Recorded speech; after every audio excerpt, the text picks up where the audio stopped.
Соғыстан қашып, Қазақстандағы туыстарында жан сауғалаған сириялық отбасы Қарағандыда сәуірдің ортасына дейін қалатын болды.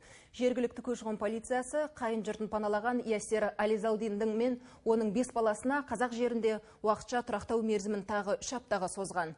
Бұл туралы Астана телеарнасына сириялық азаматқа тұрмысқа шыққан Сандуғаш Раисованың әпкесі Алмагүл Раисова айтты. Сириялық отбасы өздерінің атыс жабыстан бас сауғалаған босқын екендерін дәлелдеу үшін қалада Қазыбек би аудандық сотына шағымданған. Іспен қоғамдық қорғаушылар айналыспақ. Даудамай шешілгенше сириялықтар Қазақстаннан қуылмайды. Сондықтан облыстық көші-қон полициясы отбасының уақытша тұрақтану мерзімін ұзартқан. Бұл мен күйеу балам, оған босқын дәрежесін береді деп мен үміттемін.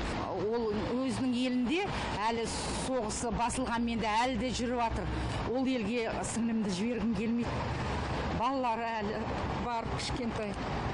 Еске салсақ, Қазақстан азаматшасы Сандуғаш Раисова отбасымен былтыр тамызда Сириядағы соғыстан қашып, Қарағандыдағы туыстарын паналаған. Заң бойынша қуғын сүргінге ұшырамай, өз еріктерімен жер аударылғандықтан, оның күйеуі мен балаларына босқын мәртебесі берілмейді.